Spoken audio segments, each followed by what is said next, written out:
I just stumbled upon this new embedding model, which is optimized for a lot of downstream tasks. This new model, which is Tarka Embedding V1 series, is a family of compact text embedding models using knowledge distillations. There are two variants of this model, Tarka Embedding 150 million and Tarka Embedding 350 million. Both of these support bidirectional attention and cover 8 languages, which include English, Arabic, Chinese, French, German, Japanese, Korean, and Spanish. I will be talking more about its architecture and the approach which they have used, but for now, let's get it installed. I'm going to use this Ubuntu system.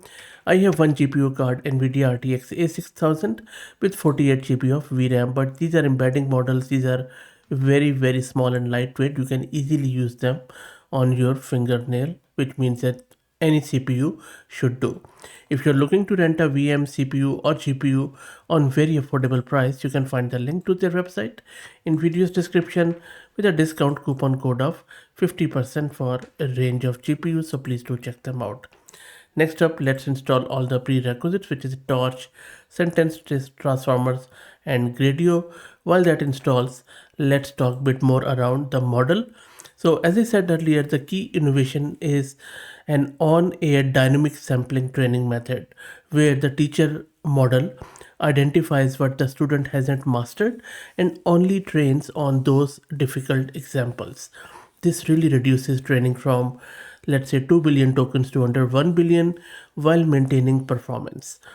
The 150 million model uses embedding JAMA as its base, while this 350 million model is built on Liquid's LFM2 350 million with modified bidirectional attention, and we also have covered all of these models on the channel already. I will be talking more about its attention later on, but let's go back and see what is happening.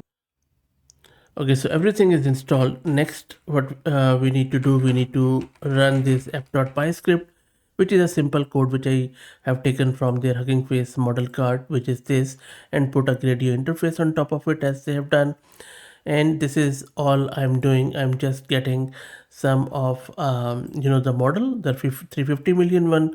You can go with 150 million if you like, and then we will launch a Gradio demo and then use the embedding and how that works on documents over there. So let me go back and run this. This is going to download the model, and the Gradio demo is launched. Let me access it in the browser at localhost. And this is what it looks like. Initially, you can give it a query and then the documents which you want to search it out.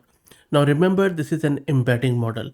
So whatever input you are giving it, it is going to convert it into multi-dimensional array or the numerical representation, because that is what the model understands. And normally we use these embedding models into our RAG application, where we are looking to do the cosine similarity and a lot of other stuff.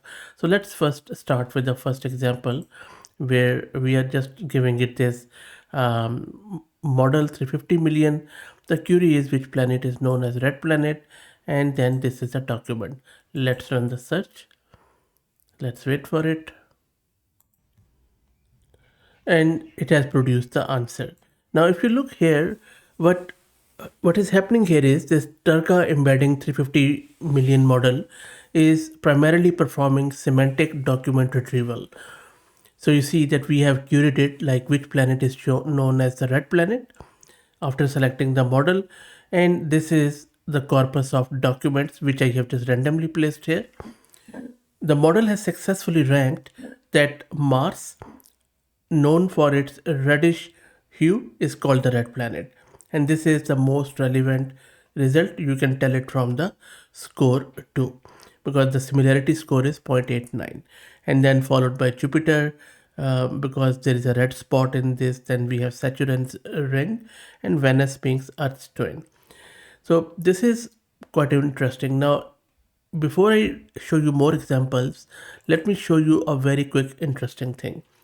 So this is model's bidirectional attention mechanism which was in play. This allows the model to understand that while Jupiter mentions a red spot and Mars is explicitly called red planet, the Mars document provides the most direct answer To the question about which planet is known as red planet, the scoring system here shows how the model captures semantic similarity rather than just keyword matching. It recognizes that reddish hue and red planet in the Mars document align better with the query than references to other planetary features like rings or general size comparison. And that is how all of these embedding models work primarily, but this has taken it to the next level with this bidirectional, which is quite interesting because it gives us more nuanced answers. So let's try out a couple more examples. Okay, now let's test out the Arabic one. And if you're an Arabic speaker, you need to help me out because I have just generated it from Google Translate. So let me search this, and it is quite quick. So let me quickly check it out. Okay, so as far as I can understand from the Google Translate, it has done wonderfully well. And you can see that the VRAM consumption or the speed is very, very low, which is zero because it is all running on CPU. Okay, so that is really good. And now let's test out the French. Let me run this. And again, if you're a French speaker, let me know what do you think. But as far as I can see, it has really done quite good. The scores are really good. I think even better than the previous ones. Okay, let's try out the German.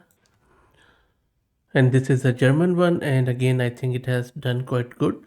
Score is a bit low, but I think which really shows its nuanced nature. And but if you're a German speaker, I would take your advice. Please put it in the comments. And while you do that, please also follow me on X if you're looking for AI updates without any hype. And please consider becoming a member of the channel as that helps. Okay, let's try out maybe now Japanese. And this is a Japanese one. I'm not really sure about it. If you know Japanese, let me know. But I think it has done quite good. But I'm not entirely 100% sure there. But still, model size is just 350 million. It is multilingual for embedding. How good is that? Finally, let's try it out in Spanish. And there you go. And again, I think wonderfully well. So accuracy is quite high, I must say, and it quite an impressive model in terms of embedding. But let me know what do you think too. Again, please like the video and subscribe and consider becoming a member as that helps a lot. Also, please follow me on X as if you're looking for AI updates. Thank you very much.